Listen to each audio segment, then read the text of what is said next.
community, they also have weekly staff liturgies to nurture their sense of community, belonging, and purpose. In the spirit of helping the poor, they support the local food bank and have supported clean water projects for our northern communities. Worthwhile projects. That's it. Thank you very much, Father. We're going to ask everybody to please stand for O Canada.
Okay, moving on with the agenda. We have no delegations, no public session. Approval of the agenda. There's one correction. Item K3, memo from the director, pick minutes. It's a duplicate. We've already passed them, so we're going to delete this from the agenda. So K3 is being deleted. Can I have a mover for the approval of the agenda as amended, please? Trustee Coburn and Trustee Lawrence. That the agenda for the regular board meeting of December 14, 2021 be approved as amended. All in favor? Opposed? Carried. Item F, school department profile. Memo from the Superintendent of Learning Technologies, Prime Minister's Award for Teaching Excellent. Welcome Superintendent Jeff Edwards, Callum McKenzie, teacher from St. George, and the Principal Rosalind Philippe from St. George. Welcome. Good evening, Mr. Chair. Tonight gives us an opportunity to celebrate the accomplishments of one of our most innovative and dedicated teachers. Callum McKenzie has been honored to receive a Prime Minister's Award Regional Certificate of Recognition for Teaching Excellence. Callum's expertise lies in innovative and technology practice. Perhaps more importantly, Callum reaches out to every student regardless of prior ability, and he has led the shaping of St. George Elementary into a hub of innovation in a very humble way. I'd like to introduce Rasheen Philippe, Principal at St. George, to elucidate further.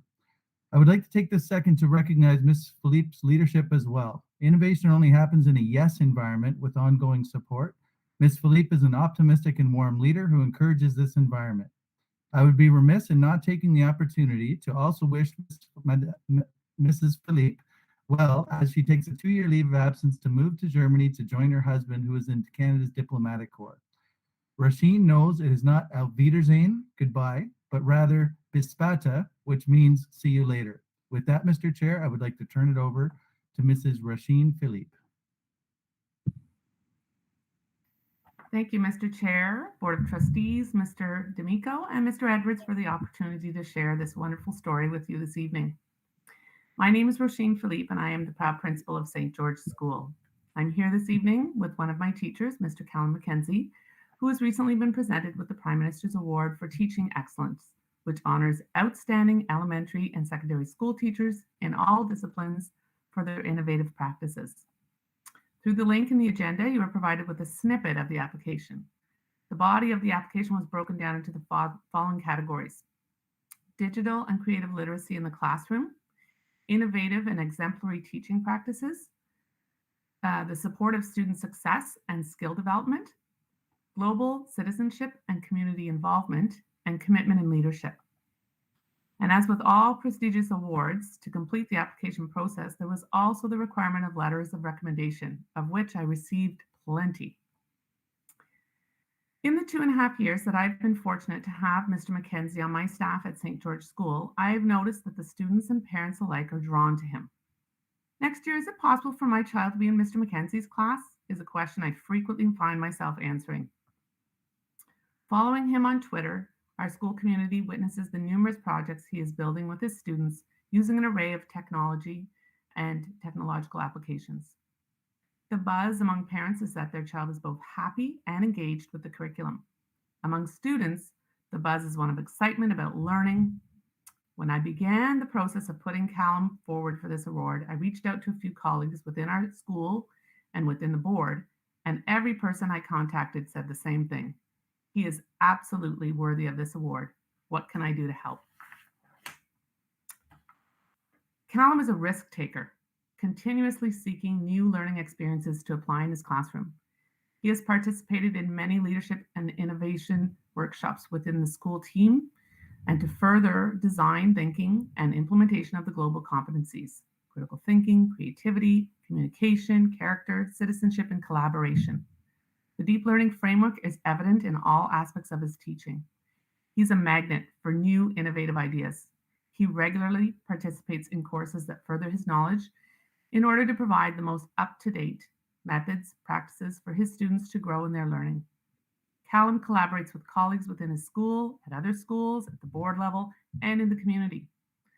Colleagues are put at ease by his calm, kind nature and his willingness to share all that he knows. He openly offers assistance to anyone who asks, especially when it comes to anything involving new technology or ways to further engage the students. Today, many students come to school with a vast amount of technological proficiency, sometimes more than their teachers, but have not had the proper guidance on how to use it effectively or how to leverage it for their own education. Callum's not afraid to take risks alongside his students. He doesn't shy away from new tech or programs. It is evident in the reflective practices that he uses. He is a lifelong learner, always looking for new opportunities and following current, relevant lines of student inquiry. He teaches the skills required for each student to personalize their own learning strategies and create their own attainable timelines for work completion. He connects students through community problem-solving challenges and empathy-building activities. Callum empowers his students' thinking by presenting them with real-world problems relevant to their everyday life and experiences to launch the curriculum. His students learn to code, prototype, connect, creative action taking. Deep learning is made possible by creating a learning environment that encourages rich and meaningful discussions around problem solving. There was a slide just before this one where you saw various icons of various tools of which can be found on the student portal. All of these Callum has used with his students, offering them differentiation in their learning. Encouraging our teachers to be digitally literate doesn't mean that they are experts in all things digital. As Aristotle made reference, the more knowledge you gain, the more you find there is to learn. When faced with a new tech problem, Callum would be the first to say, "I'm not sure, but we could try this." By understanding the various digital tools and being willing to explore them with his students, Callum unlocks a deeper teaching potential and deeper learning opportunities for his students while learning alongside them. So today I ran around quickly this morning and asked some of the students, what is it about Mr. McKenzie that you love? And so here are a few quotes. And they all wanted me to make sure to let you know that he really makes learning fun, even with his dad jokes. They come to class eager to problem solve, knowing that they are valued and that they play an important role in the learning community. So I want to thank you, Mr. Chair, for allowing me to present a very brief overview of this wonderful educator's contributions to our community. Mr. Mackenzie, as much as he loves to be in the spotlight, is prepared to answer questions if you have any about his teaching practices as well. Thank you. Thank you very much, Mrs. Phillip. Questions or comments? Trustee Whittet. Then Thank Trustee you very Lawrence. much. Thank you very much, Mr. Chair. And Callum, congratulations on this prestigious award. I've certainly heard a lot from parents and from the school council about all the great things that you've been doing to inspire learning at St. George. And as the trustee for the area, I'm extremely proud that one of our teachers and one of our schools is being recognized not only across the board but across the country. And I think some of the work that you're doing right now is pioneering in some sense, that it can be used not only across the board, but other boards can look to us as a model to see some of the innovative work we're doing in the classroom. So I just really wanted to congratulate you. Thank you for all that you do to inspire our kids, and keep up the great work. And if we can ever help our students even further, and if there's anything you need from us, you don't hesitate to reach out. So thanks again. Thank you very much. I've been lucky to have some good leaders. Good. Trustee Lawrence. Through you, Mr. Chair. Callum, being a technological dinosaur, I wouldn't have an intelligent question to ask about technology, but I am very aware of how prestigious the Prime Minister's Award for Excellence in Teaching is. And I wanted just to tell you that I have been excited, proud, and thrilled for you ever since I read it on Twitter. So congratulations, and keep up your great work if you're still so young, and have a wonderful Christmas. Thank you for all you do. Trustee Simpson. I'd like to echo what Sister Shelley said and add a wow. And I wish I could be your learning partner so I could learn along beside you. I guess one of the questions that I'd like you to expand upon that I have is, how is it that technology is an ideal resource to differentiate instruction and learning? Oh, wow, that's a big question. I think one thing I've noticed in my last 2 years, I think has been really key for me, is with COVID. I guess I've been actually in a very fortunate situation to have. I've been in a classroom of grade 5, 6 purely extended kids all day. So these are the kids that typically struggle in the traditional academic climates of our classrooms. So any tool that I can use to engage them, to show their strengths, really shows the power of leveraging technology, because the traditional classroom isn't suited for their strengths. It's and it gets them to become disengaged, I find. So anything I can use to get them to show that they are capable of so much more than they've been able to before, or believe that they're capable of, has been really eye-opening for me the last couple of years. So kind of thanks to COVID for that little nugget. But it's been really interesting to see, and it's really pushed me to learn myself a lot more and kind of be a lot more open to things. Yeah. Is there any other questions? Trustee Curry. Thank you, Mr. Chair. Well, first, Callum, I echo what my other trustees have said. Congratulations on such a prestigious award. I just have a couple of little questions. One is Principal Philippe referenced your innovative ideas. I was wondering if you could, if it was possible, if you could share with us one of your an example of one of your innovative ideas. It doesn't have to be a major one, but just something that would be an example of the innovation you bring to your classroom. I don't know. I've tried lots of different things. I would say maybe this year, one of the projects we've undertaken as a school has been the beautification and redevelopment of our courtyard at St. George.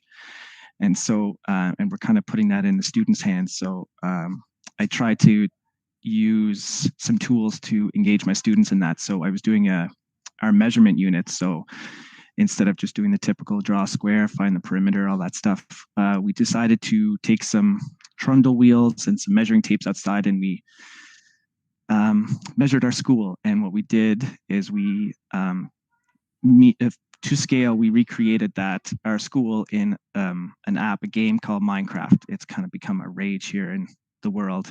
And so we built a 2-scale model of our school for St. George. And then we have now passed that along to other people, other classrooms in our school to use as kind of a template to remodel our courtyard. And then we'll use it for other aspects to use to identify parts of our school that we could improve, to use for social emotional learning places. And so then the kids get a real hands-on feel for it. So it's just using this kind of sandbox game to show them that there's a lot more to measurement and architecture and development. It was a huge, big learning curve. And so we did a lot with that, with technology, to go from there.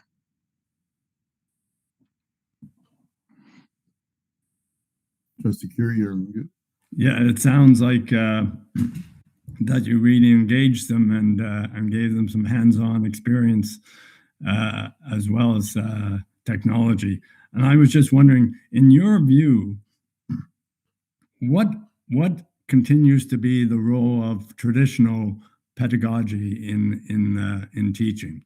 Do you still view it as a major role, or is it combined? It's hard, you don't separate it out. I think, as your example just showed, that perhaps they go together. And so I was just wondering, what is your view of the role of traditional teaching as opposed to your innovative techniques? I think I agree completely with what you just said. I think it's a combination. I think our students learn in a variety of ways, and I think the best way you can reach them is with whatever learning style that they choose or what engages them the most. I think all of us here learned pretty well from the traditional style. I think a lot of our students do also learn that way, and we're facing a new kind of world, so combining them to give the kids the best education that they can get, I think, is really important. Sometimes technology kind of just gives a little carrot and gives them a boost of confidence. Okay, thank you. Is there any other questions, comments? Them. Would you like to make a comment? But yeah, I think it's good. Go ahead. Yes, no? Okay. Callum, on behalf of the Board of Trustees, you make us very proud, and congratulations on your award. Well, thank you very much. And thank you to Rasheen and Jeff for everything. Thank you so much. Mrs. Philp, good luck in your near future endeavors in Germany, and we await your arrival back to our board. Good luck. Thank you very much, Mr. Chair. I look forward to coming back. It's been a fabulous board, and I will continue to hold you close to my heart while I'm over there in Germany. Thank you for letting me present Callum this evening. Thank you. Rasheen, is your harp going with you? Yes, my harp Good. left yesterday, Shelley. It's Sister Shelley's gone over. So Great. it's there waiting for some nice relaxing times to play some music. Wonderful. Take care of yourself. Thank you. Have a wonderful Christmas, everyone. You too. Merry Christmas. Item G, declarations of conflict of interest. There is two that have been brought to my attention. Trustee Moore and myself have a conflict on item 6, which is John Curry's motion, re the shortage of education sector staff support, or support staff, sorry. So we're declaring conflicts there. I will continue to chair the meeting, but I will not comment on that, on John's presentation at all. Can I have a mover, please? Trustee Lawrence. Sorry, for the confirmation of the minutes of the regular board meeting for November 23rd. Can I have a mover, please? Trustee Lawrence. Seconded by Trustee Simpson. That the minutes of the regular board meeting of November 23rd, 2021 be adopted as presented. All in favor? Opposed? Carried. Confirmation of the minutes of the annual general meeting of December 7th, 2021. Can I have a mover, please? Trustee Coburn, seconded by Trustee McEwen. That the minutes of the annual general meeting of December 7th, 2021 be adopted as presented. All in favor? Opposed? Carried. There's no unfinished business from previous meetings. There's no trustee motions. Item K, presentation and consideration of committee reports. Committee as a whole. Mr. Vice Chair. Nothing to report. Nothing to report, Mr. Chair. Thank you. Thank you. Item 2, memo from the Superintendent of Special Education and Student Services. Read special education minutes of committee minutes of October 20th, 2021. Superintendent Benton. Good evening, Mr. Chair. These minutes are for receipt. Thank you. Can I have a mover, please? Trustee Moore, Trustee Curry. That the memorandum from the Superintendent of Special Education and Student Services dated December 6, 2021, and entitled Special Education Advisory Committee minutes of October 20th, 2021 be received. All in favor? Opposed? Carried. As I said, item 3 has been deleted. Item 4, memo from the Superintendent of Finance and Administration. Read minutes of the Audit Committee meeting, regular session, November 16th, 2021. Can I have a mover, please? Trustee Coburn and Trustee Whitted.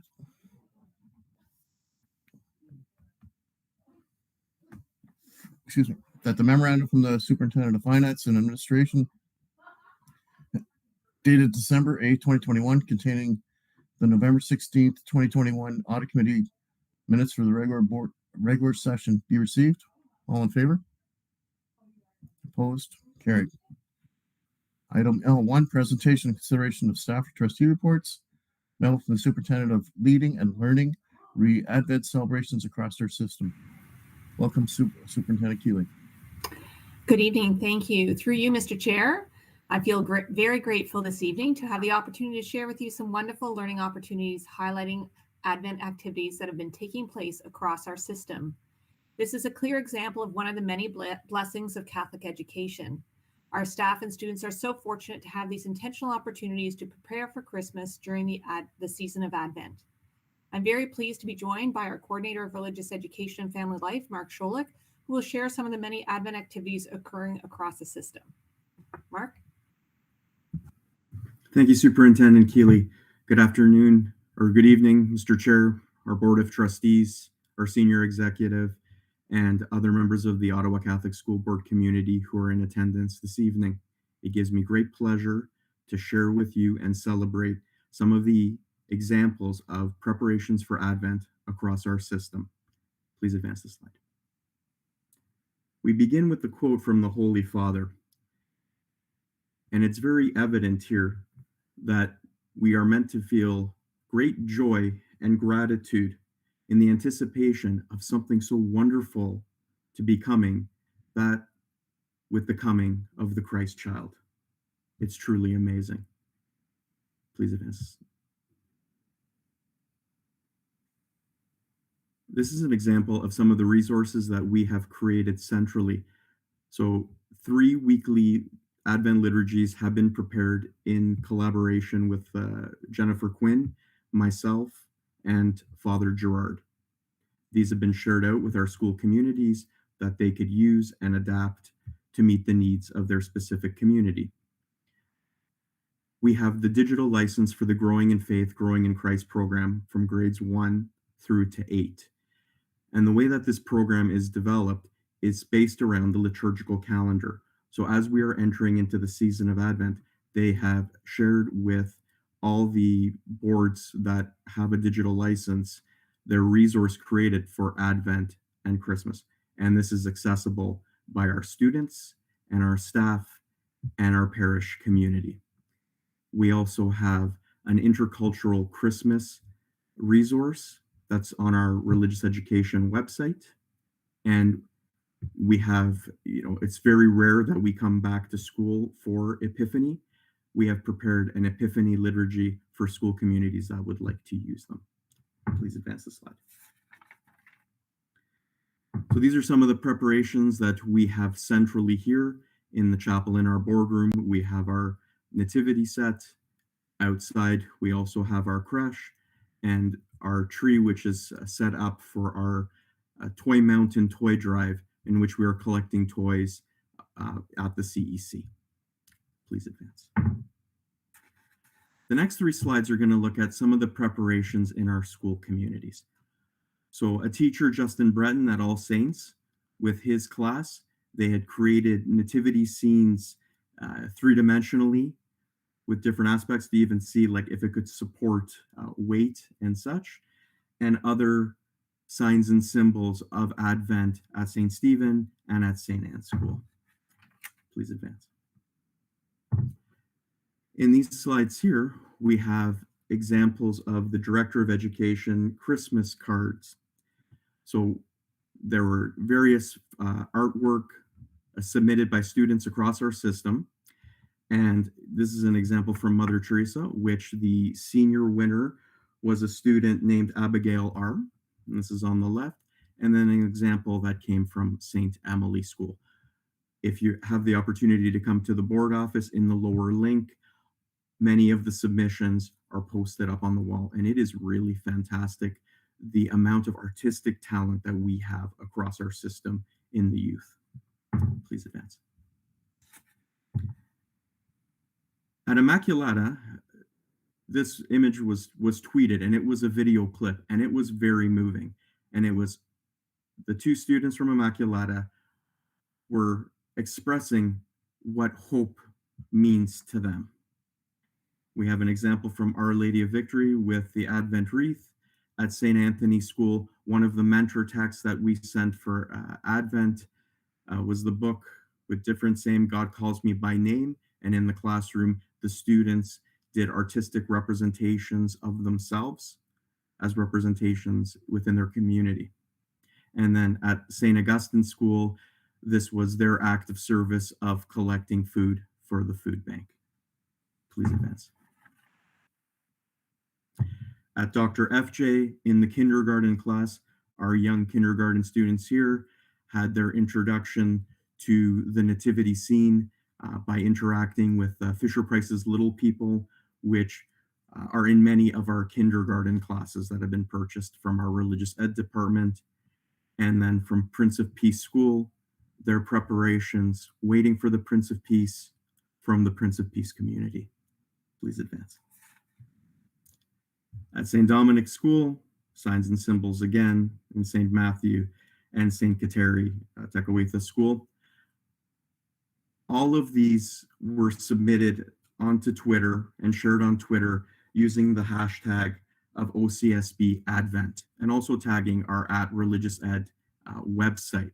The amount of traffic that we've received on Twitter with images being shared on a daily basis from the time that this was prepared to today, we've had well over 1,500 sharing of good news of the preparations of Advent.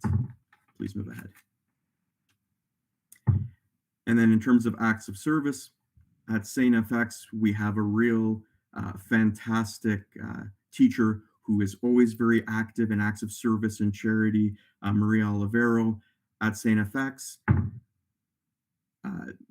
She was introduced to some members of the Catholic Center for Immigration. We were looking at trying to meet their needs, and one of the needs that they had with a lot of our new Canadians who came from Afghanistan, especially the children, is that they left with what they could, and just to occupy the children, they didn't really have anything to play with. So Maria saw this as a very serious need. We collaborated on this project to help get things going, and the way that their community responded is absolutely outstanding. And this is only one example, because this is across the system, the generosity for meeting the needs of all members of our Ottawa community.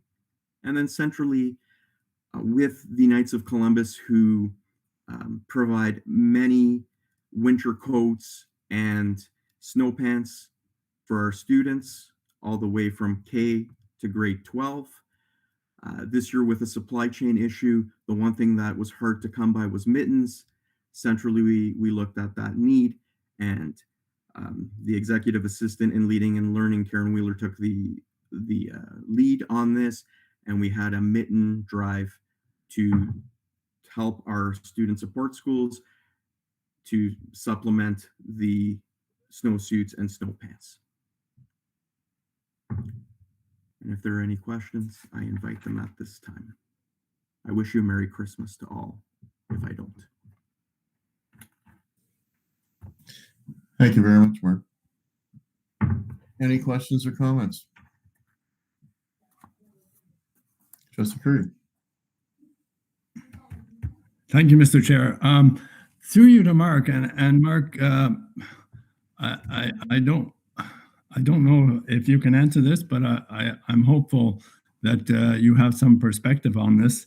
And you mentioned how the board has intercultural resources to help with Advent preparation, but I wonder how does our Christian approach to Advent, is there any conflict there between that and our drive, our initiative for inclusion and equity among our students? Are there students who don't come from the Christian Anglo-Saxon background? Do they feel included in our Advent celebrations, or is it? And how do you make that happen so that they don't feel excluded because they aren't initially part of that tradition? Thank you, Trustee Curry. Through you, Mr. Chair. Intra-religious and interfaith dialogue is a mandate of the Holy See, Trustee Curry. And we recognize that we have students of different faiths in our school communities. And in our OCSB community, when various holidays come up, we recognize them and we celebrate them. So for example, in December, we celebrated Hanukkah with the Jewish members of our community and Ottawa and beyond. When Kwanzaa falls on the 26th of December, even though that we are off on these holidays, we will recognize that through social media as well. The resource that was shared here, the Intercultural Perspectives, it looks at how Christmas is celebrated in different countries around the world in a traditional fashion, like with La Befana in Italy or Święty Mikołaj in Poland, for example. But we look at those different things. All of our students are welcome. Acts of charity and service are not specific to any one faith. They are tenets of all faiths. And students aren't looking at this as this is Christian Christmas. They're looking at this as we have come to help people who need help. And that's what unifies us in this. And the response is fantastic. St. FX has a very large Muslim population. But when you look at the 5 pillars of Islam and Zakat, charity is part of it.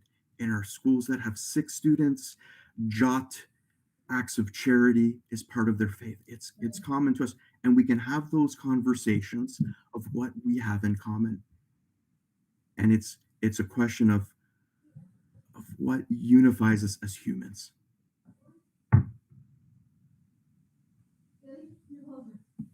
Thank you for that comprehensive response, and I truly appreciate it. Thank you.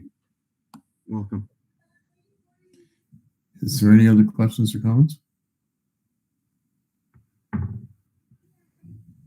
Seeing none, thanks very much, Mark, for your presentation, and Merry Christmas to you and your family.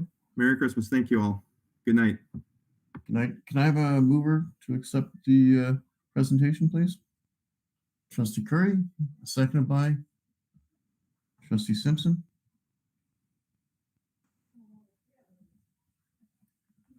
A memorandum from the Superintendent of Leading and Learning dated December 8th, 2021, entitled Advent Celebrations Across Our System be received.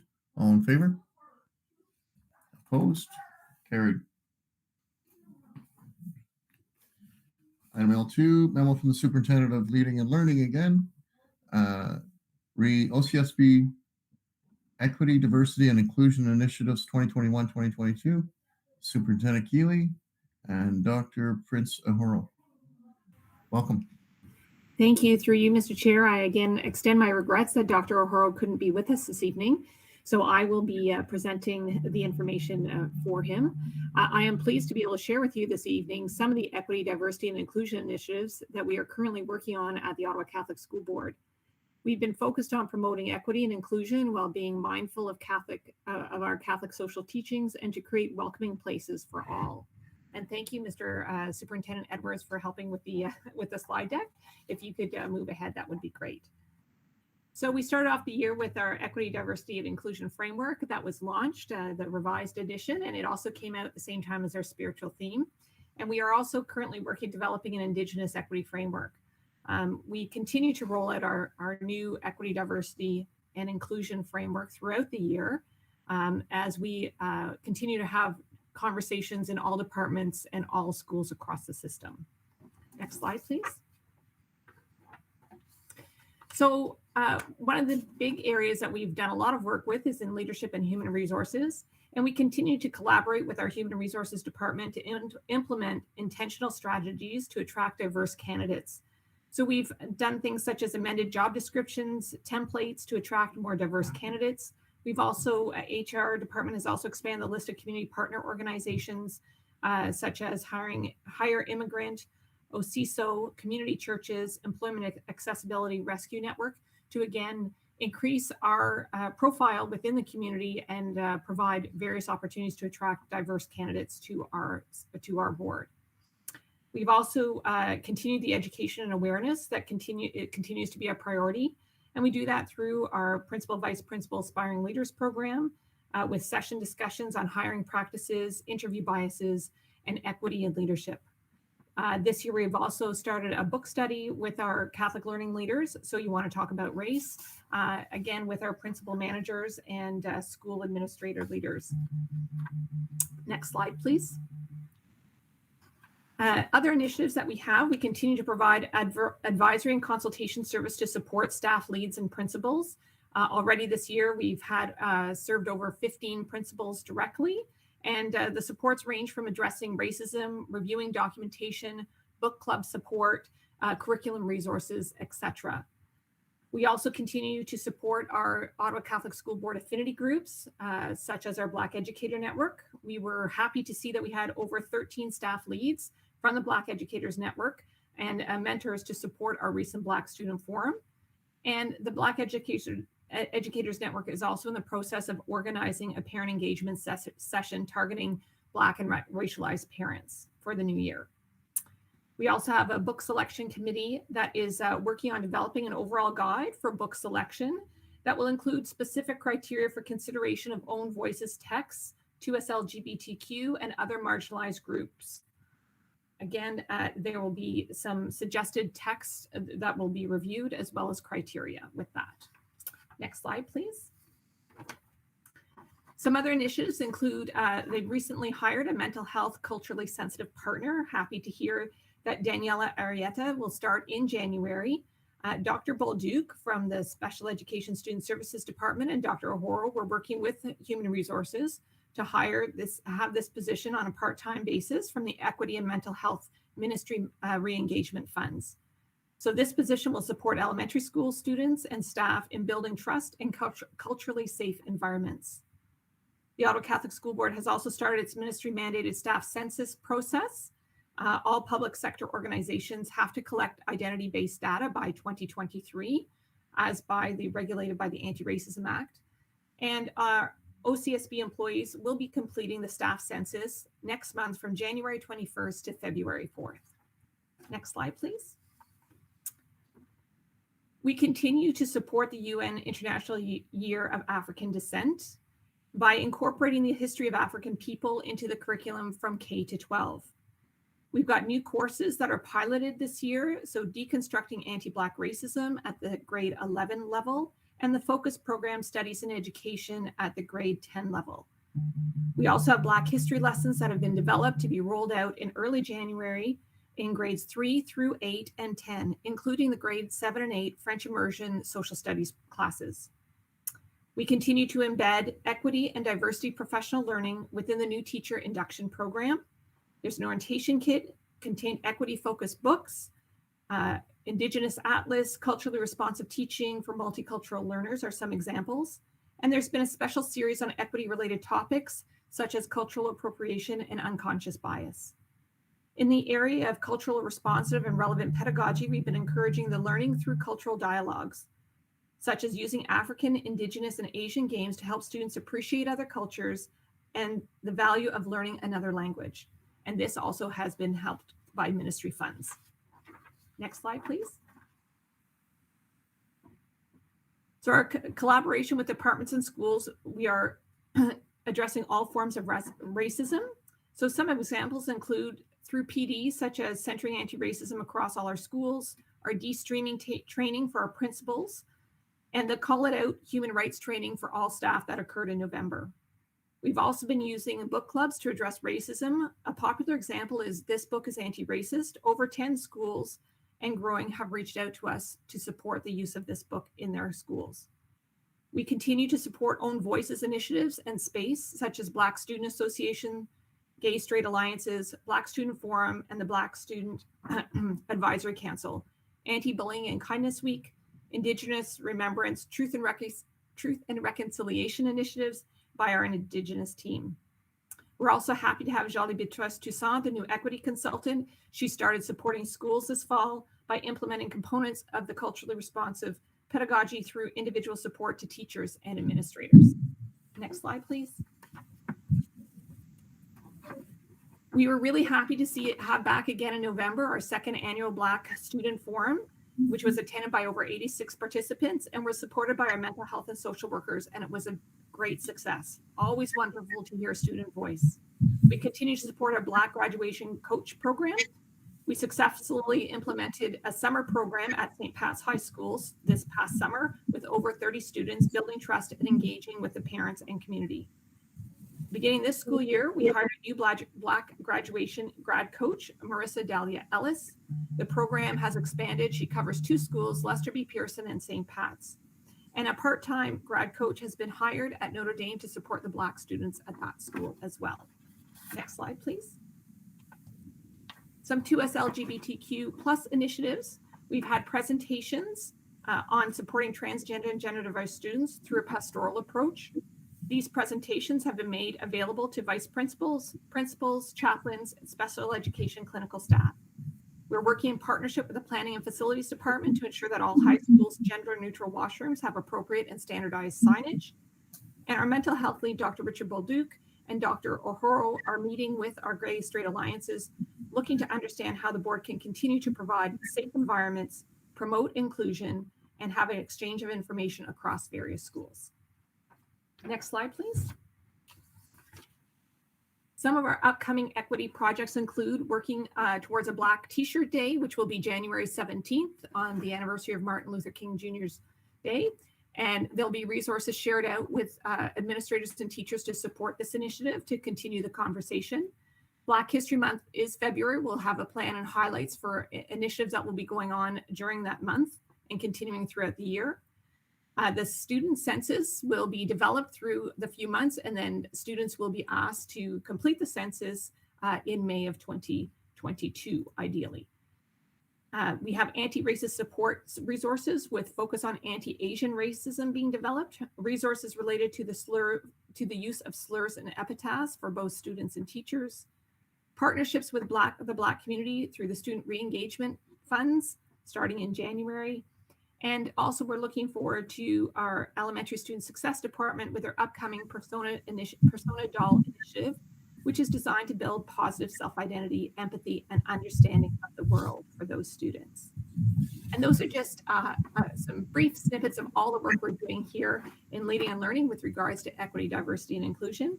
We know that there's lots more work that has to be done, and we're happy to take it on. And we love collaborating with all of our student, teacher, school partners, as well as department partners on this road as we continue the journey.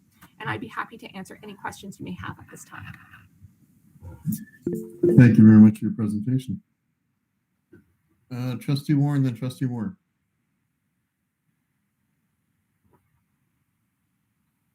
Well, Trustee Moore. Can you hear me? No, go ahead. Through you, Mr. Chair, I just want to make a comment that the great work that's been done in the past several years working towards diversity and equity, and I think that we've really come a long way over the years, and it's great to see this plan. So great work. Thank you very much, Trustee Warren.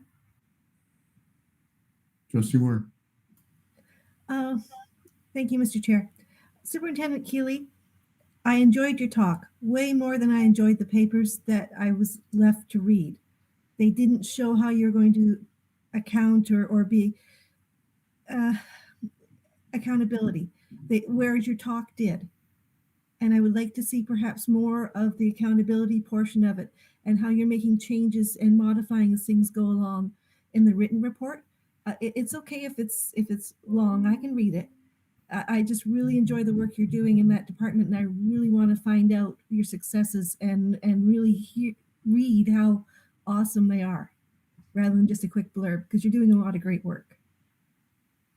Through you, Mr. Chair, thank you, Trustee Moore. We will try and incorporate it so that you have a more of a better, accurate picture of the livingness and the successes that we're having here at the board throughout the system. Yeah. Sarah. Thank you. Through you, Mr. Chair, to Superintendent Keeley. I just wanted to ask about some of the initiatives towards the LGBTQ community.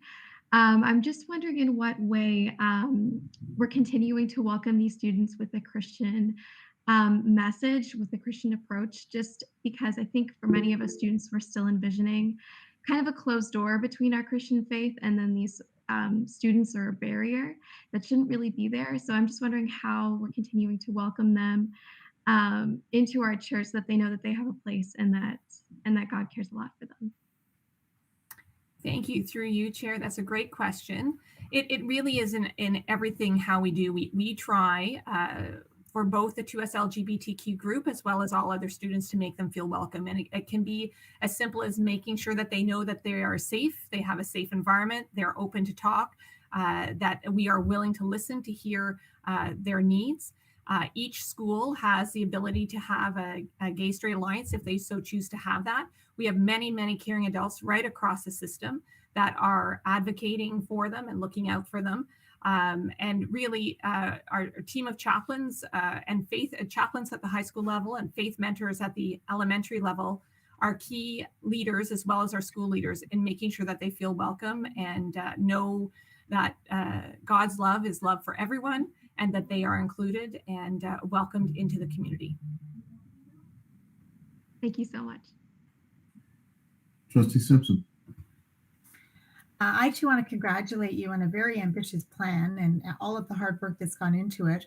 But I would like to also echo some of the things that Trustee Moore was chatting about, and that is that I would like to hear at the end of the process, hopefully by the end of the year, some of the things that you found to be best practices.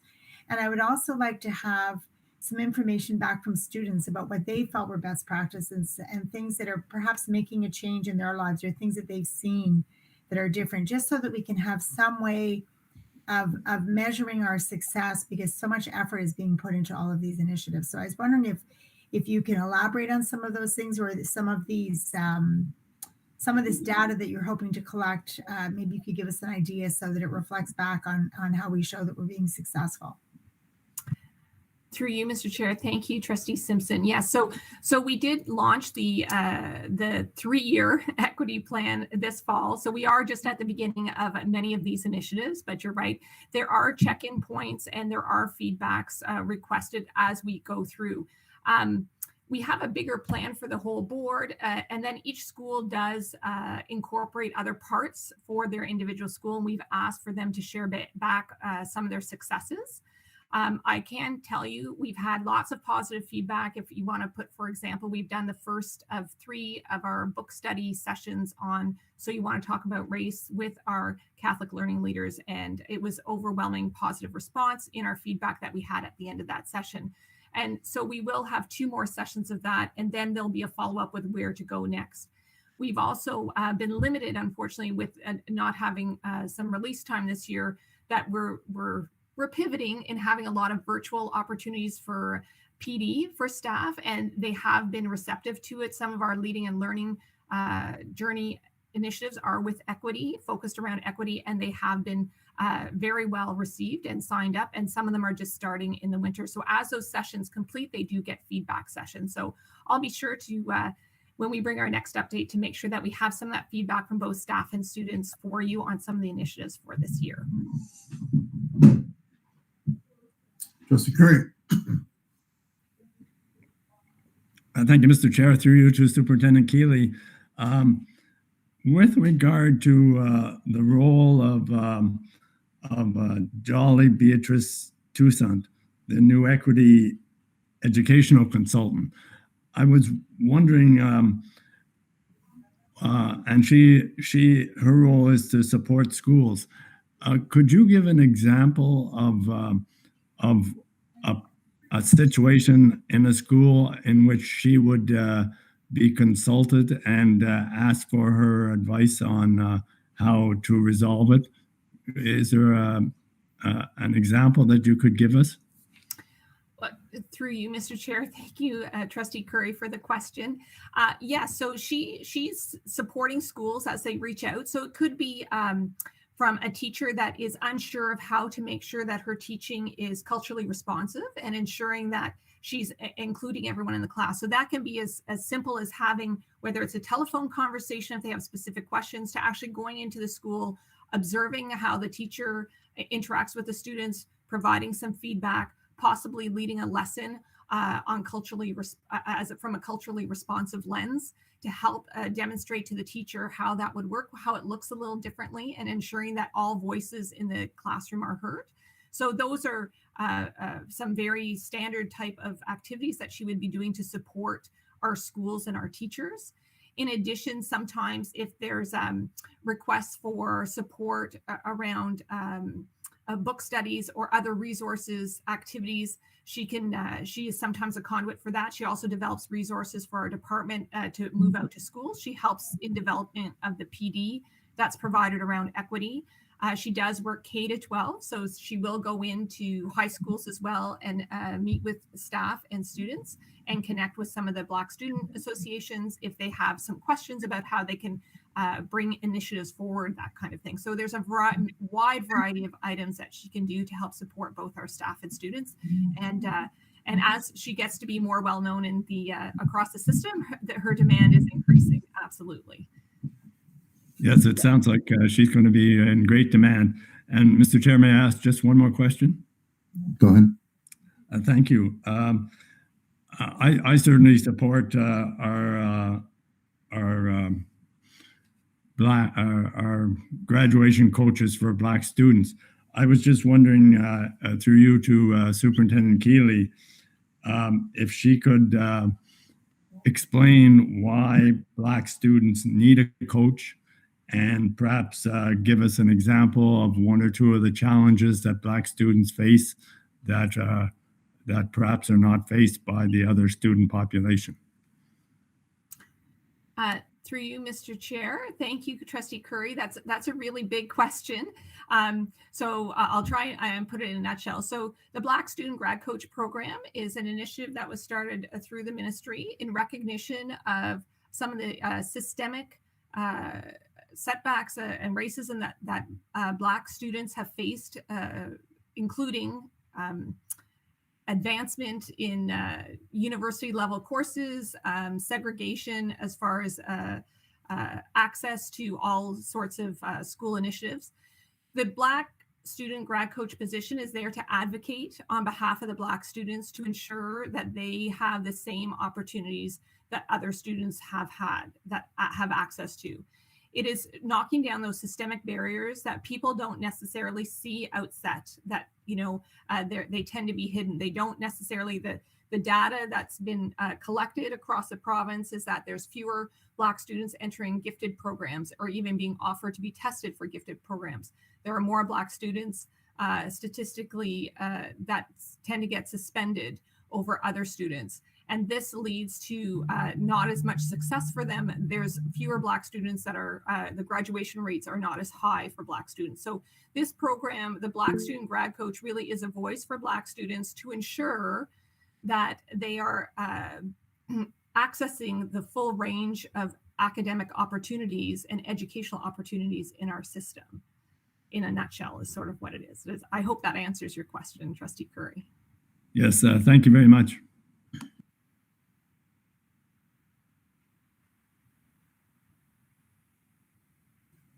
Trustee Moore?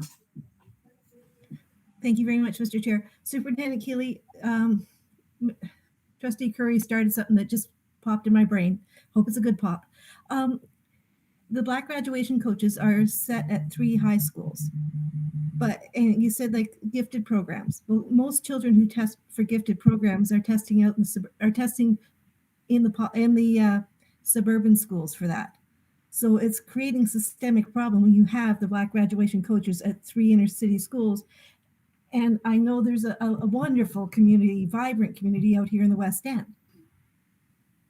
How does the Black graduation coach help those students make sure that the systemic issues don't happen to them? So through you, Mr. Chair, thank you, Trustee Moore. So right now, I mean, I would love to have a Black student grad coach at every high school. That would be lovely. Right now, we have them focused on 3 schools, which for a variety of reasons based on population demographics, et cetera, were selected to support the Black students at those schools. That when I said the gifted programs, that was just one aspect of a variety of data that the province has looked at that's possibly hindering some Black students' success in academics. What we would do, what the Black student grad coach does is at those schools, get to know those students and parents and community, and they have a core team that also relates to the staff and the teachers to make sure that everyone's working in unison to ensure, break down any biases, break down any barriers so that those students are able to engage in the education and reach their ultimate success. It is unfortunate that we don't have them at all the schools. However, if we had, if the ministry is expanding, it is a pilot program. It's the 2nd year that's in our board, and it's the 3rd year that's been in development. So we are hopeful that potentially it may be expanded and included to some of our other schools. Does that answer your question, Trustee? It sort of did, but also I think still leaves the door open that we have a pool of students who in a specific area of special education giftedness may or may not be reaching their potentials or being allowed to reach their potentials.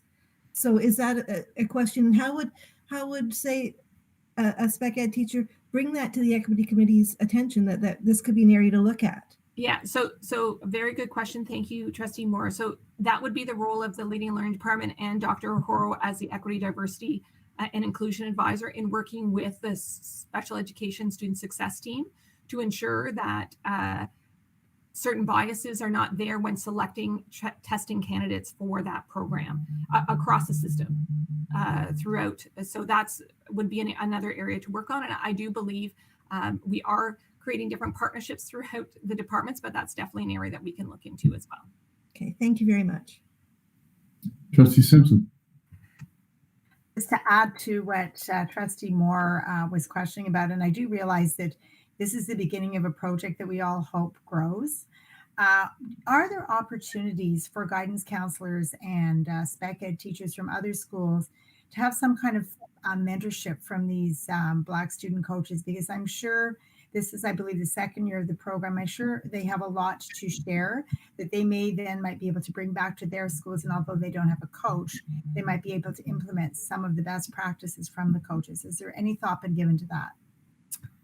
Through you, Mr. Chair. Thank you, Trustee Simpson. That's a great question. Last year, because of COVID, the program was only at St. Pat's High School. It's definitely something we can look at. This is their second year in it. Last year did look very different also because there was so much remote learning back and forth. But it's something definitely we can look at for sure. There is an opportunity that we've had quite a bit of uptake for funding for the guidance part 1 additional qualification that many of our staff are doing, and then they get funded for that. And that is targeted specifically at racialized and marginalized staff to ensure that that demographic also is increasing.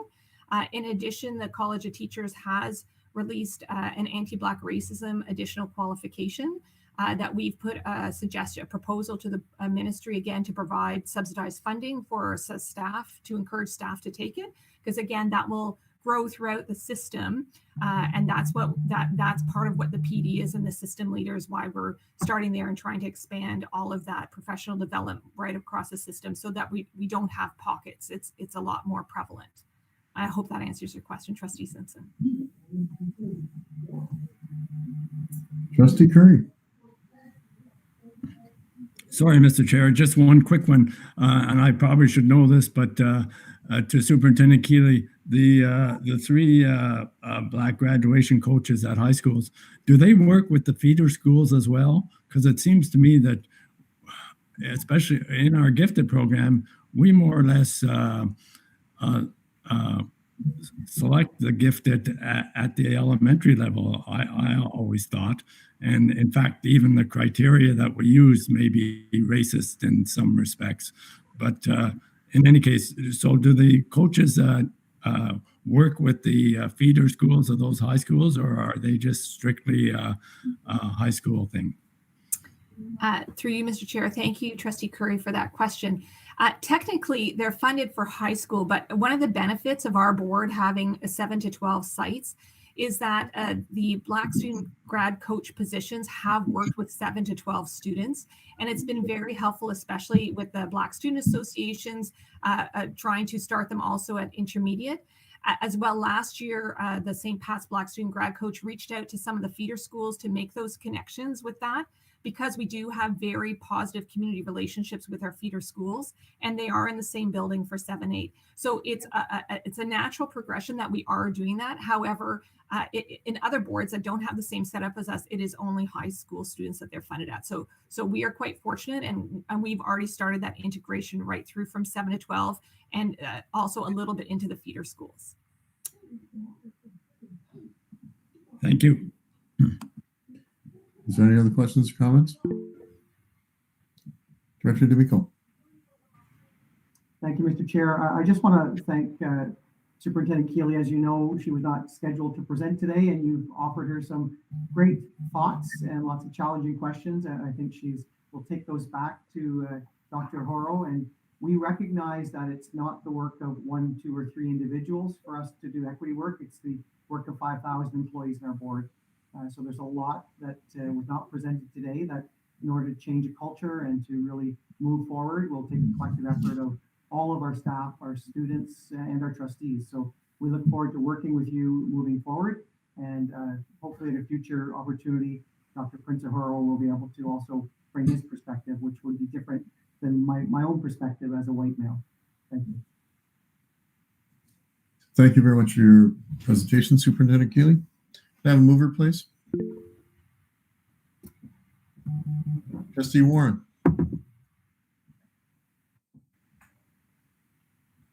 Are you moving the motion? Yes, I'm moving it, sorry. Thank you. Seconder, please. Trustee Simpson. That the memorandum from the Superintendent of Leading and Learning dated December 8, 2021, entitled OCSB Equity, Diversity, and Inclusion Initiatives 2020-21-2022 be received. All in favor? Opposed? Carried. Merry Christmas. Merry Christmas. Memo from the Superintendent of Student Success, Intermediate and Secondary, enhance student access to free menstrual products in Ontario schools. Welcome, Superintendent Kelly. Thank you, Mr. Chair. And regarding the memo that's been provided, the Ministry of Education announced earlier this year that it would be supporting enhanced access to free menstrual products in schools. This is a response to calls for equity around access and the inherent challenges associated with those who may not be able to afford the products. The initiative is a partnership between the ministry and Shoppers Drug Mart Incorporated, where 6 million items have been pledged each year across the province over the next 3 years. It also includes a supply of product dispensers, and we have reached out to schools to determine the needs and placement of these dispensers for this pilot program. And Mr. Chair, I'm happy to answer any questions from the trustees regarding this report. Thank you very much. Questions or comments? Trustee McEwen, then Trustee Simpson, then Trustee Curry. Thank you, Mr. Chair. Through you to Superintendent Kelly. Is there any discussion or anything that will we can put products into our elementary schools? Thank you. Through you, Mr. Chair. We're looking at the entirety of how we can roll this out. We're looking at this pilot project, although some of our schools have started this work on their own. We're going to see how this rolls out from the ministry and look at product dispensers as well as product across the board. So we'll wait and see how this rolls out and then look at developing it further. Trustee Simpson. I'd like to, through you, Mr. Chair, I'd like to concur with Trustee McEwen. There is a need for these products in elementary schools. I also want to make a comment that it's about time, and I'm very discouraged to hear that it's a pilot project. That I think that it's extremely important for us to realize that this is a huge equity issue, and I certainly hope that it's a successful pilot, and we will be giving that information back to our funders about how important this project is. Thank you. Trustee Curry. Thank you, Mr. Chair. I agree with Trustee McEwen and Trustee Simpson how important this project is. And I would think there is a need in the elementary schools. In fact, I would wonder whether 6 million products are going to be enough to supply the need across the province. In any case, I was just wondering, my question is regarding the dispensers. What are going to be, or what are you seeing as criteria for where we're going to place them? It seems to me that they could be a source of bullying and not being used as much as they should be if they're not placed in the correct spots. So I was wondering, Superintendent Kelly, what are some of the criteria you're thinking about how to locate them in the schools? Good. Thank you, Trustee Curry, and through you, Mr. Chair. It's certainly a decision that we didn't make centrally. What we did was we reached out to schools, recognizing the local needs of each of our schools, and asked the school administration to work with student councils to ensure that they're looking at placements that are appropriate and that serve the most needs and most accessible within the schools.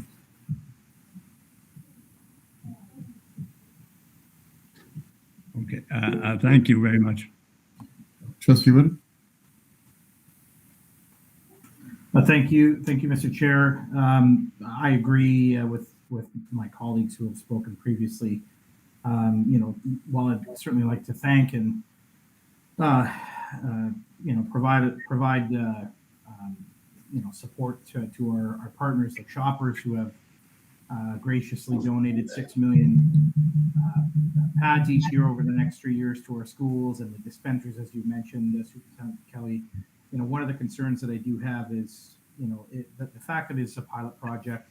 If our students become accustomed to having access to this and it suddenly disappears, whether it's deprioritized within government or simply not something government can afford, my concern is that we'll have lost quite a bit of progress, and students will feel unsupported.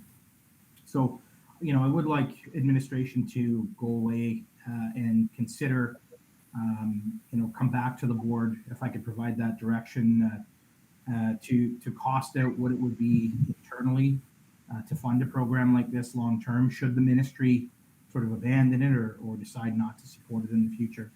I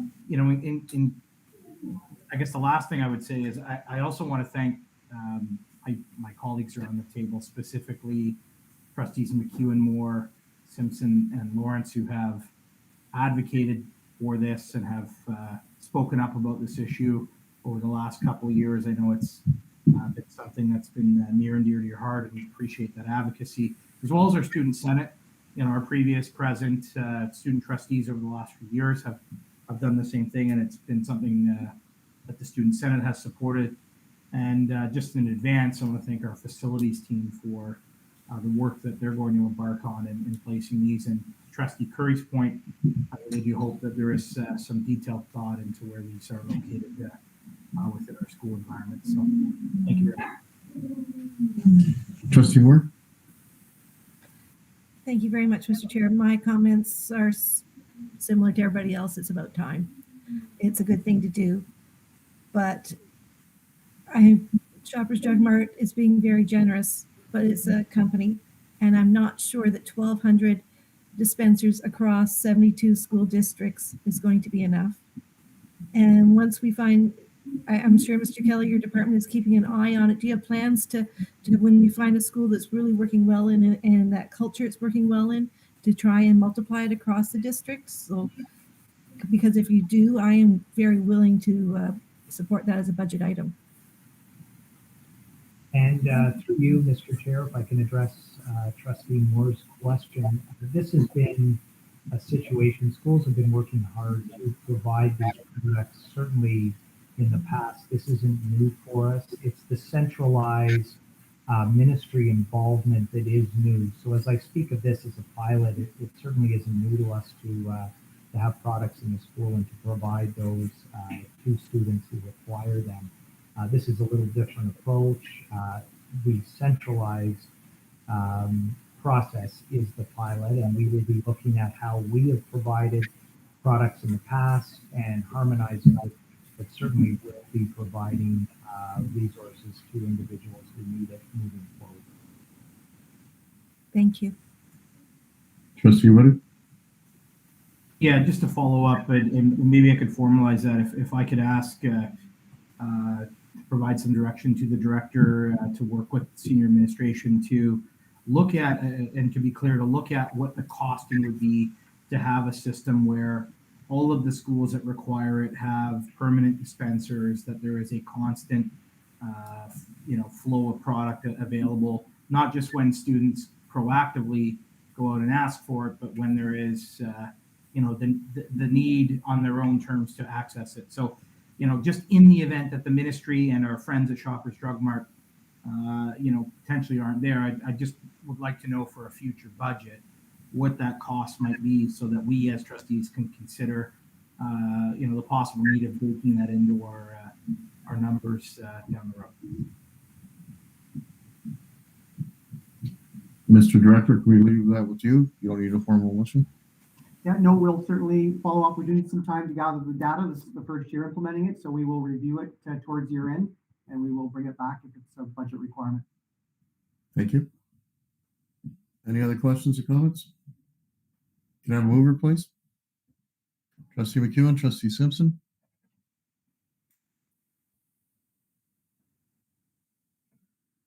That the memorandum to the Superintendent of Student Success Intermediate Secondary dated December 7, 2021, entitled Enhanced Student Access to Free Menstrual Products in Ontario Schools be received. All in favor?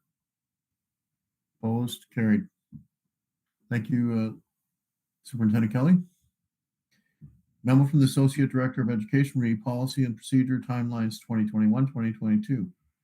Welcome, Associate Director Dunning. Thank you, Mr. Chair. This is the memo that we bring forward each year, roughly at this time, that outlines the timelines and the policies under review. So as the trustees know, most board policies are on a 5-year cycle, and so they are reviewed every 5th year, unless there's a legislative or other requirement that they be looked at on a different, more frequent basis. And so this is the information for the trustees. As you know, the superintendents and their departments look after the policies assigned to their department. They would do consultation with all of the stakeholders. The executive committee looks at them. Then we have a policies and procedure steering committee. Many of the trustees are on that committee. All of our union groups, parents groups, etc.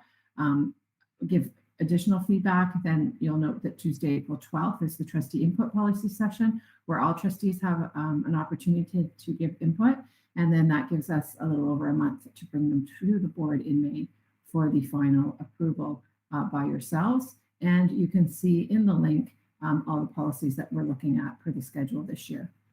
Through Mr. Chair, I'd be happy to answer any questions at this time. Thank you. Questions or comments? Can I have a mover, please? Trustee Coburn, Trustee Moore.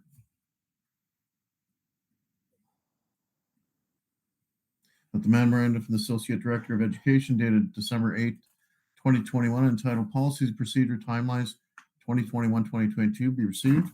All in favor? Opposed? Carried. Item 5, memo from the Chairperson of the Board of Trustees, revised procedure bylaws, number 9, delegations of public sessions. Mr. Director, do you have comments? Thank you, Mr. Chair. On your behalf, the trustees have reviewed bylaw number 9 during a trustee support meeting. Based on the trustees' discussions, the following key changes are coming forward for consideration of the board. The key changes in the bylaw are to allow more delegations, up to 6 delegations of 5 minutes each, to clarify that the delegations may include a formal presentation that would include a slide deck that would have to be submitted the Friday prior to each board meeting. We've also, or you have also worked on the delegations to separate them from the public presentations, and that would indicate that public presentations can occur at a board meeting without any accompanying slide decks. The requirement to notify the board is only a minimum of 1 hour in advance of the board meeting, and a maximum of 10 public presentations of 3 minutes each are permitted as per the bylaw. The updates to the bylaw also outline the types of delegations and presentations that are prohibited. And I would be happy to answer any questions or if there's any debate on any of the topics. Thank you. Questions and comments? Trustee Whittup. Thank you, Chair. Just maybe a quick comment for you, for any folks in the public who might either be watching or parents who might have reviewed the agenda package. The essence and the purpose of making these changes is so that, we in fact could hear more public input, have more opportunity to see our ratepayers and to accept presentations from the public. So, the essence of this is really to be a more effective listener to public concerns. And, we certainly look forward to implementing these policies and having the public, providing the public the ability to have their say when they wish. Thank you. Can I have a mover, please? Trustee McEwen, Trustee Curry.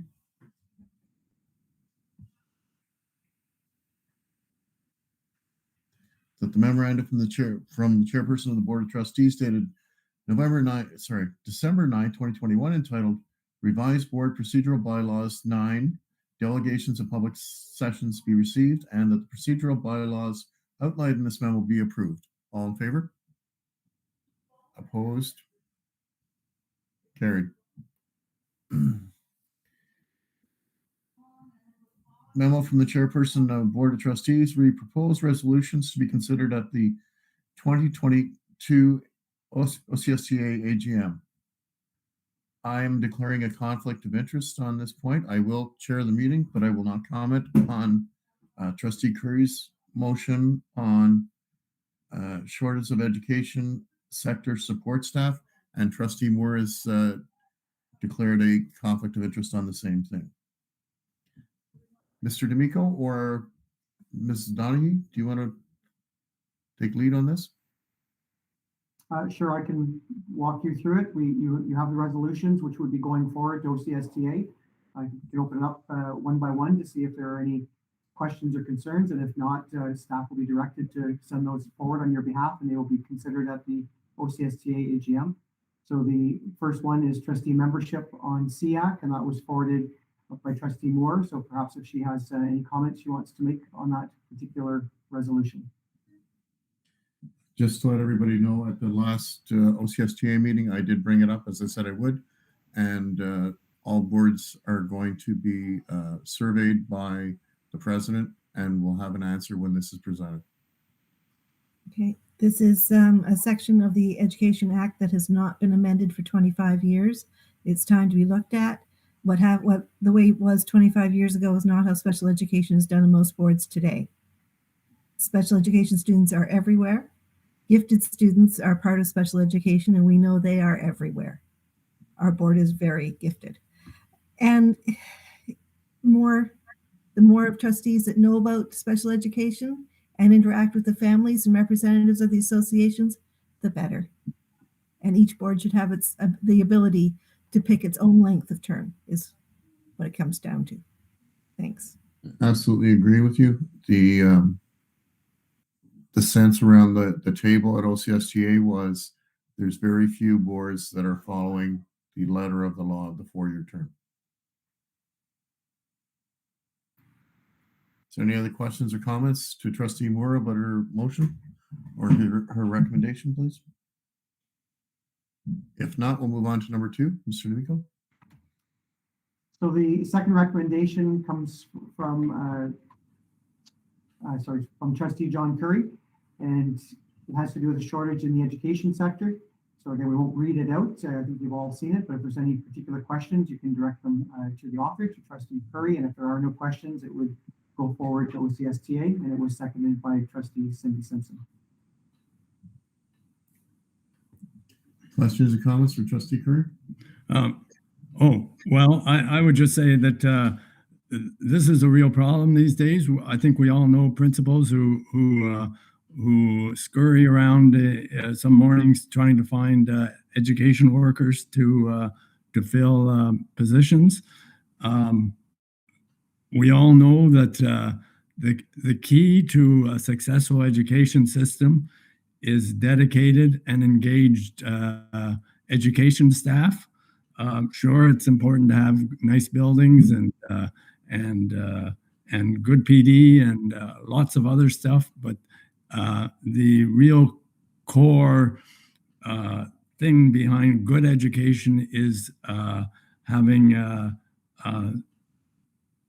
engaged staff, and there is a shortage across the whole province now. We have to make the province alerted to that, and I think having OCSTA deal with this resolution at their AGM at the Shadow will be a good thing, and get this on the another way of getting this on the provincial agenda. So I think it's a good resolution to take forward to OCSTA. And I don't know if trustee Simpson has any further comments on it, as she was good enough to second the motion. Trustee Simpson? Yes, through you, Mr. Chair. I also think that this is a very proactive move. If indeed Ontario jumps on board with the childcare plan that's already been agreed to by the rest of the provinces, we are already short of early childhood educators. And if this causes more spots to open up in childcare, I think the situation is going to become dire. So I do think it is very proactive of us to have the government look at the situation and even look at wages of this sector so that the registered early childhood educators are more recognized, and perhaps wages will go up, because we do need to figure out a way to attract younger people into this field so that we can fill these childcare spaces and have these very special people in our kindergarten rooms. Thank you. Any other questions or comments? Mr. Director, can you move on to number 3, please? Thank you, Mr. Chair. The next resolution is also from Trustee Curry, and it was seconded by Trustee Shelley Lawrence. It has to do with the need for regulation changes to allow Indigenous trustees on the school board. The board has forwarded a letter in the past to the Minister of Education with something similar. There was no response received from the minister, so this would be another route to have the information get to the ministry through OCSTA. And certainly open it up to either Trustee Curry for further comments, or if any trustees have questions regarding this resolution. Okay. Thank you, Mr. Director. Yes, the board did send a letter, and there was no response. So this is another way of bringing this forward through OCSTA. Our board is particularly, I think, should be particularly aware of this, because we have such a number of Indigenous students in Ottawa who come here, and the regulation as it stands now is that they have no voice. You cannot, you have to be a band to have an Indigenous trustee, and the regulation has to be changed so that these Indigenous students, have a voice at our board. And I believe that having an Indigenous trustee voice on our board will enhance and improve our governance, and will really help us achieve our goals in Indigenous awareness and education. So again, I would see Trustee Lawrence seconded it, was good enough to second it.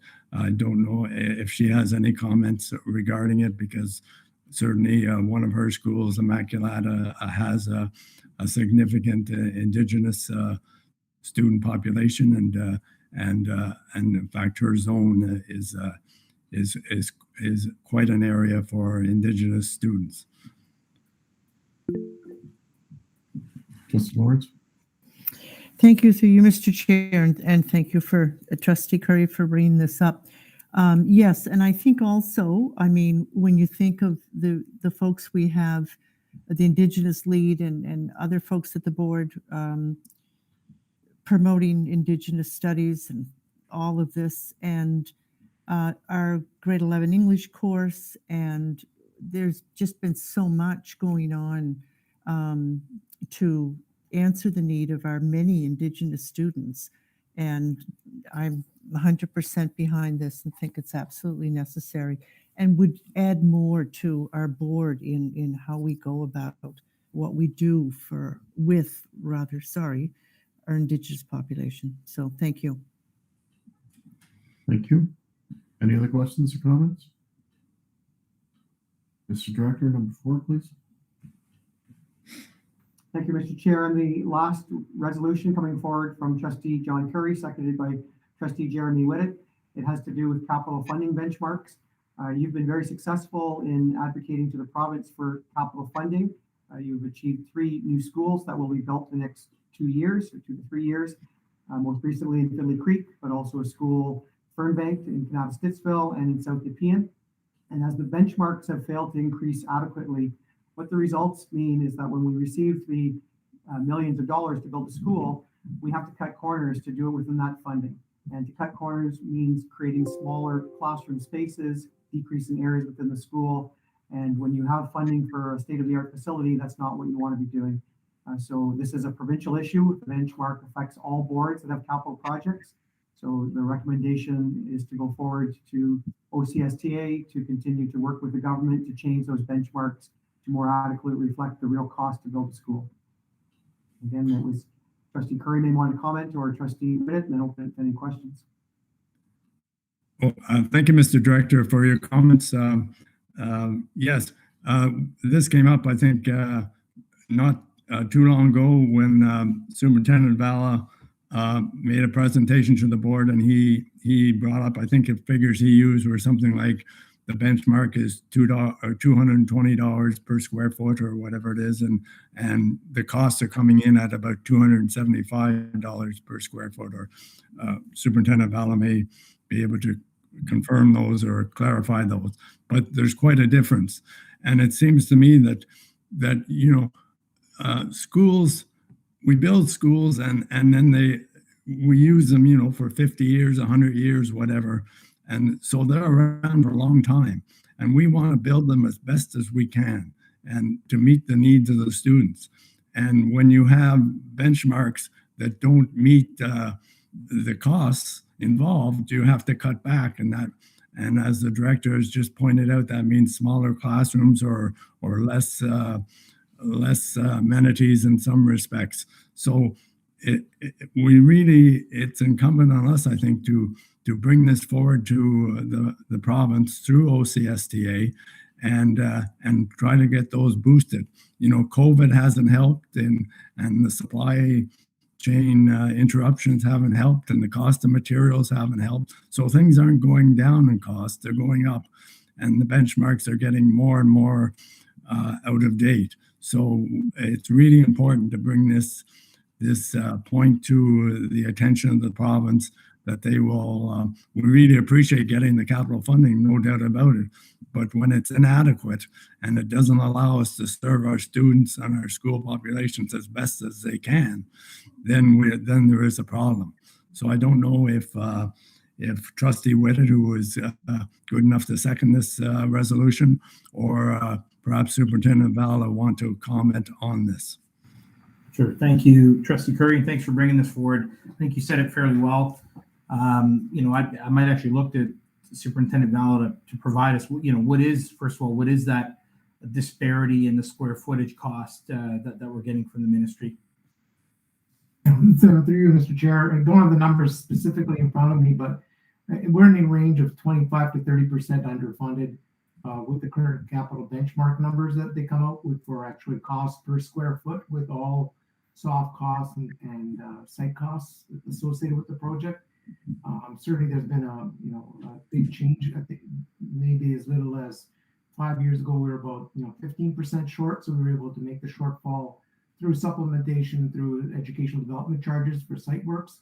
But we're getting to the point that the gap is too large. We're starting to have to draw on reserves, capital reserves, which the ministry is going to consume that in the very near future. So across the province. So it's inevitable that something has to change. And we have been building schools, and we're building 85% of the allocated benchmark. So I think generally speaking, Trustee Curry spoke to the fact that schools are getting smaller in space per student. The benchmark number for construction is supposed to be about 110 square feet per student. We're building 95 square feet per student in the current design, and it's still not enough. We're still in our current application to the province. We're requesting to draw on capital reserves from savings that we've had on capital construction in the past, in the order of $3 to $4 million per project for these next two that are going to go to tender in the spring. And it's a bit of a mixed blessing with the proposed high school that we want to build in Fernbank. If we were to have been given a grant on it, I don't know how we'd make the difference on the $1 million allocation if we're $10 million short. So there's a real problem. There's a real crisis in the province. And I really do appreciate the fact that the Trustees Association is also going to lobby. We've tried to do that with the Association of the Ontario School Board Officials, and that's fallen on deaf ears, even with committees, the construction group on our committees. So it certainly needs more focus. So I do appreciate the effort here. I think multi-tiered or multi-point of lobbying will help, hopefully, make some changes in the near future. I would just also add that schools are becoming more complex in the way that they're built. We're building very unique, purpose-built spaces that constantly evolve to address more complex student needs as the years go by.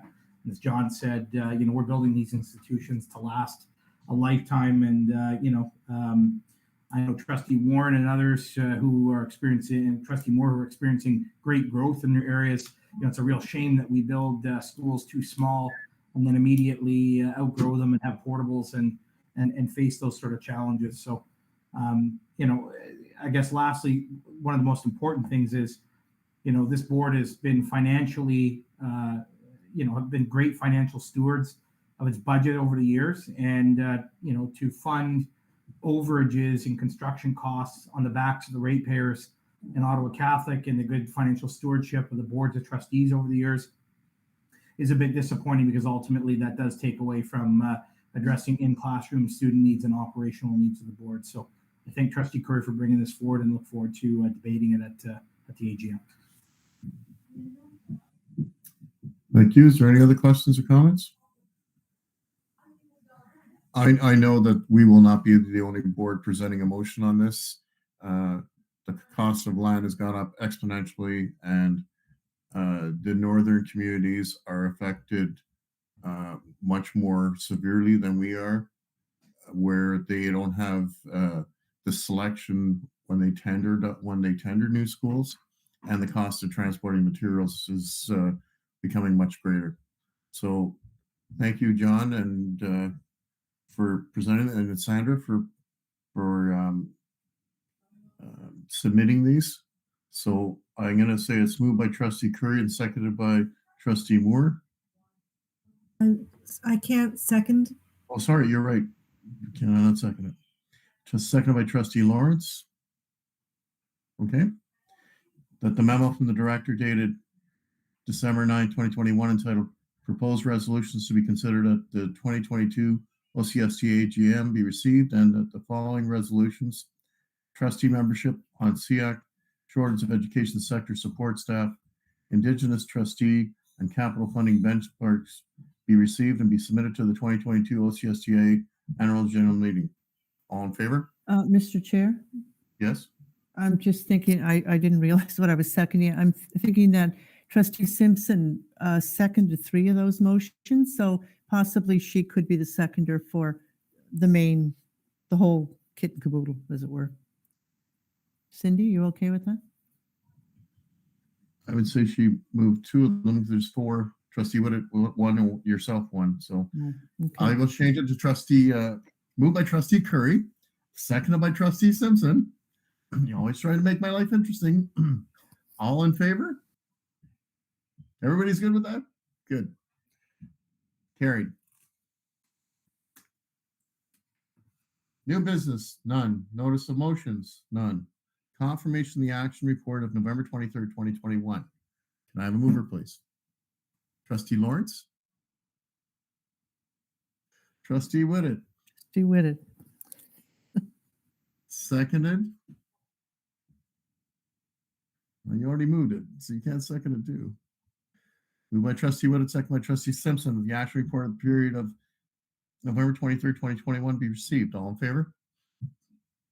Opposed? Carried. Inquiries? None. Administrative announcements. Mr. Director. Mr. Chair, on behalf of all the superintendents, the members of our senior executive team, and all of the staff that support the board meetings that are gathered today, we want to wish all of our trustees a Merry Christmas, and we hope that you each return with a very healthy new year. Thank you very much. I just have one small announcement that it's someone's birthday today, so congratulations, Trustee Sandra Moore. Happy birthday. Happy dance.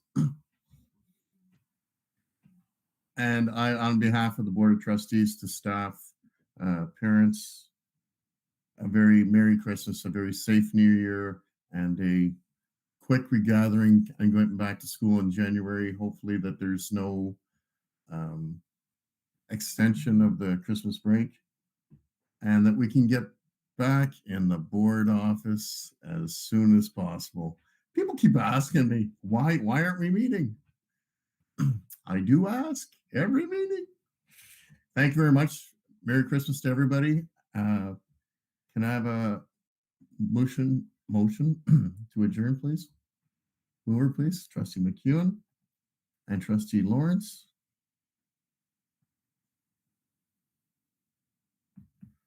That the regular board meeting of December 14, 2021 be adjourned at 8:46 p.m. All in favor? Opposed? Thank you very much. And we're moving to next meeting. Thank you very much.